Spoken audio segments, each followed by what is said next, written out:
The 2023-2024 season is almost upon us, which means we need to take a look at the NBA coaches and who could potentially win Coach of the Year this upcoming season. So this is going to be some of my finalists, candidates, whatever you want to call it, for the award this season, who I think is going to be a standout head coach in the NBA. We've got a couple first-year coaches, we've got a couple second-year coaches, some more established coaches as well. In this video, we're going to talk about what I expect them to do, what kind of scheme they bring, and how they're going to impact their team, predominantly winning a lot of games, which is a prerequisite for being kind of mentioned in this award. You have to be a good team, you have to be a winning team. So there's going to be a couple teams that aren't that don't get put into this video. Don't worry, there's gonna be other videos coming up on the channel that you're going to really enjoy if you're a fan of a team that doesn't get mentioned in this one. But for a video preview, let's jump into what we're talking about. First off, we're starting with finalist candidates for the NBA Coach of the Year. As you guys know, you clicked on this video. I'm also gonna be giving my reasoning for that, which again, the gears are turning inside my head. You guys have to know that, look, I watch a ton of film, watch so many NBA games. I love basketball, so I spend so much time trying to intake the game so I can really discuss these coaches. And look, at the end of the day, I'm probably going to be wrong. That's okay. There's nothing wrong with being wrong as long as you have reasoning behind it. You guys are wrong, I'm sure, with some of your NBA takes. Doesn't mean you guys are invalid. Just means you end up seeing something potentially happening, goes a different way. Happens all the time in the NBA. We're going to have a mini series here on the channel as well for award candidate videos. We're going to talk about most valuable player at some point, sixth man of the year, defensive player of the year, rookie of the year, most improved player, and all of the other awards, clutch player, whatever we want to talk about. We're going to get to this week probably, and within the next 7 to 10 days, those videos are going to be streaming through on the channel. There's a lot of other great stuff to check out. And then my final predictions. So in this video, you're not going to have my actual final coaching of the year prediction. I'm going to conclude the entire series with, hey, here's all my finalists, here's all my candidates I've considered. And then at the end, I'm going to have a video that is going to predict all of my actual winners. It's going to be like an award show per se, which I'm really excited about. That'll come out at the end of the series. Super excited. Let's get into our first candidate here, and it's actual rookie head coach Adrian Griffin, who was just hired by the Milwaukee Bucks this offseason. Now, when he got the job, I'm sure he interviewed on the premise that he would have Giannis Antetokounmpo, Chris Middleton, Brook Lopez, and Drew Holiday. Well, guess what? There's a big change of events there with Damian Lillard now being a Milwaukee Buck, and it puts Adrian Griffin in somewhat of a tough spot because, look, the Bucks are co-favorites with the Boston Celtics, according to a lot of sports betting books right now, to potentially win the NBA Finals. That puts a ton of pressure on a first-year head coach in the NBA, but I do think Adrian Griffin is built for it. First, he's also a longtime assistant, was an assistant last year in Toronto with the Raptors. He's been a good assistant for a long time. I've had my eyes on Adrian Griffin as a potential coaching candidate for quite a while.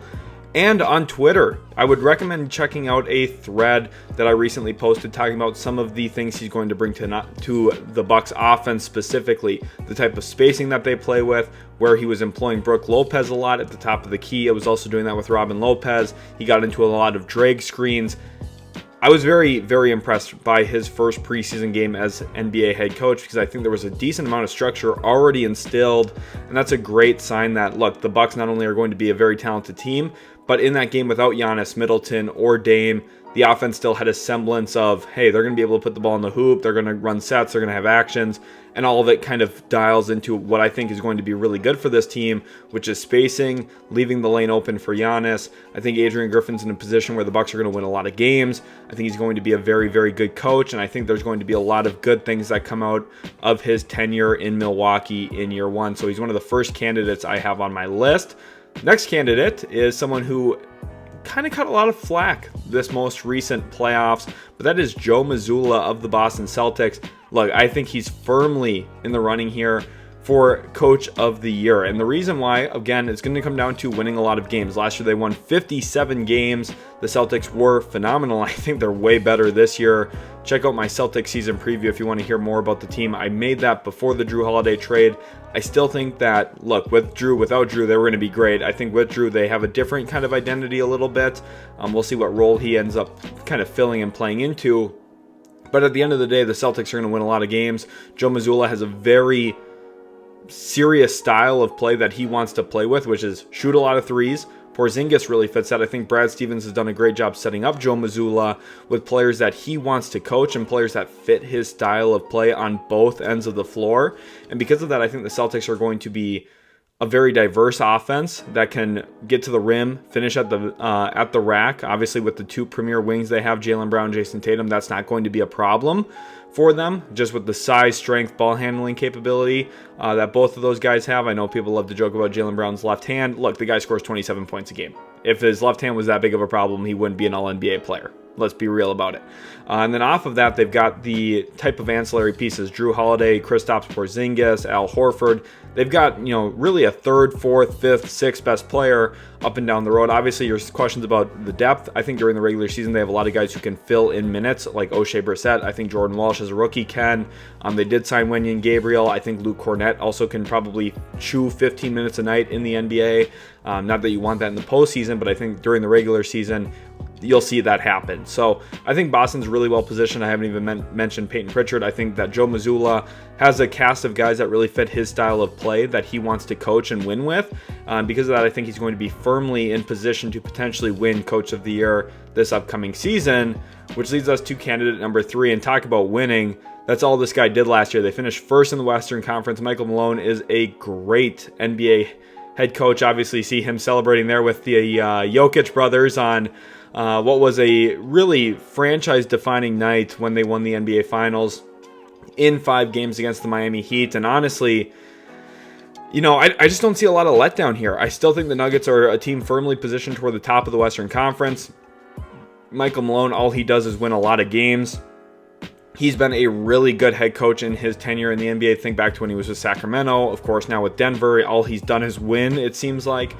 Even overseeing kind of the retooling that was going on in Denver when he first got there. I think he's just a great coach in terms of development. I think he gets the most out of his players. I think he has a really good understanding of blending scheme with talent and kind of utilizing his players to the best of their ability, which is why a guy like Aaron Gordon can come in from Orlando and just fit like a glove, because Michael Malone knows how to utilize guys. He looks at their strengths, weaknesses, skill sets, and kind of blends it all together into what becomes one of the best offenses we've ever seen in the playoffs. And of course, he has some of the horses to do it too. Nikola Jokic, Jamal Murray, who hopefully we can see him stay healthy again this season. Michael Porter Jr. just continues getting better as well. I think that this team is going to be really, really dangerous. Michael Malone, of course, really at the highest of highs, winning the NBA Finals, the coach of the NBA champions. There's nothing better than that in this industry. But Michael Malone, I think, is going to have a really good shot at being the NBA Coach of the Year this upcoming year as well. Then we look at a surprise little dark horse candidate I want to mention, and it's Ime Udoka of the Houston Rockets. And now look, he's got that little slim grin on his face right now. Obviously, people are going to probably be the most fired up about this one. I don't know if the Rockets are going to be that good. I think that they're kind of sneaky. I think they're better than most people expect. Now, offensively, I do have concerns about how they're going to score the ball, especially with their starting lineup. I think Jalen Green, Jabari Smith Jr., Alperen Sengun, those guys can fill it up. The question is, what does the shot distribution look like? How many transition pull-up threes do we get from Fred VanVleet a game? How many shots does Dylan Brooks take on long twos that are contested that really the coach is like, oh my gosh, please don't shoot that? Those two guys are important. VanVleet and Dylan Brooks make the Rockets better.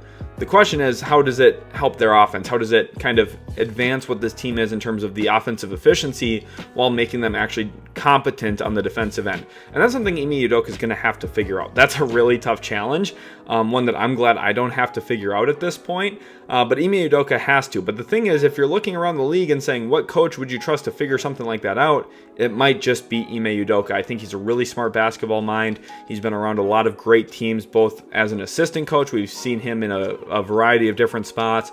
But then his lone year actually coaching an NBA team as the head coach, well, he took the Boston Celtics to the NBA Finals. They almost won that series if it wasn't for Steph Curry just absolutely going off and having one of the best playoff games of his career in what was, I believe, Game 4.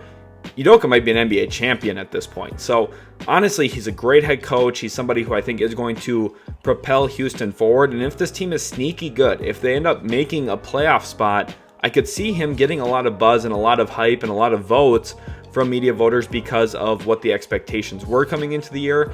how the Rockets have been the last 3 seasons and where Udoka potentially kind of propels them to. Now, again, this is like a dark horse candidate. This is not the guy who I would say firmly is a confident bet on my part, but I do think he was worth mentioning in this video as kind of an outsider in this conversation who does make some sense as a potential option. And then another candidate I want to mention here, JB Bickerstaff, another dark horse here at this spot for the Cleveland Cavaliers. The Cavaliers had one of the best seasons in franchise history last year without LeBron James, and that's a really important asterisk. The Cavaliers, for pretty much my entire life and for the life of most of you watching probably, have not been a great team without LeBron James. They've been fantastic with him, terrible without him. Really, the last couple of years under JB Bickerstaff's watch, that has changed. The Cavaliers have been a lot better. Now, part of that is they've added some of that really good elite young talent. You think about guys like Darius Garland, Evan Mobley, Jared Allen, but then also the trade for Donovan Mitchell kind of just took this team to a new height. Now, they had a very disappointing first-round exit, which kind of lowers the expectations on this team. But if we look back to last regular season, the Cavaliers were fantastic. They were toward the top of the league pretty much all year in net rating, which means how good they are. The net rating is probably one of the best qualifiers for how badly you're beating other teams. And, well, the Cavaliers were pounding teams for most of the season. I know they didn't get done in the playoffs. I know that there's going to be questions about the double bigs, the double guards. How does it work? Jared Allen might miss the beginning of the season. More than likely will. There's questions about the Cavs coming out. But this offseason, they went and got one of their biggest needs, and that was perimeter wing shooting. They brought in guys like George Niang and Max Strus, who, look, individually, I'm not super high on either of those guys. I don't think that either of those guys were worth massive paydays. But for Cleveland's sake, those were the types of players that they did need, and I think it's going to really enhance this offense. JB Bickerstaff consistently coaches a very good defense. I think he holds his guys accountable on defense. Having a guy like Evan Mobley doesn't hurt either, who's just fantastic. At the end of the day, JB Bickerstaff's a really good coach, and if the Cavaliers somehow walked out with the 1 seed in the Eastern Conference this year, I don't think I'd be overly shocked. Now, doesn't mean I think that they're a finals team. I don't think that they're necessarily better than Boston or Milwaukee at this point. Who knows about Philly as well? That's a real dark horse to consider too. But I think, again, for a regular season award, if JB Bickerstaff gets the Cavs in the top 2 or 3 spots in the Eastern Conference, there's going to be a legitimate case for him to be Coach of the Year, given some of the expectations coming in. And depending on how the Cavaliers play, I think there's a runway here where Bickerstaff draws some real consideration for the award. Those were my picks and my candidates for the potential NBA Coach of the Year. Now, reminder, the final award predictions will come out soon. There's going to be a mini-series. You're going to see MVP, Defensive Player of the Year, Rookie of the Year, Sixth Man of the Year, all of those awards. So you got to be subscribed to the channel. You got to leave a like so you don't miss out on future utility sports content. Guys, make sure to leave a like, subscribe to the channel, and then also just let me know down in the comments section who you think is going to win these awards yourself. I'd love to hear your guys' thoughts. Who are some of your candidates? Let me know down below. Thank you all so much for watching. Make sure to check out that previous video on the channel there on the left, or my suggested video for you there on the right.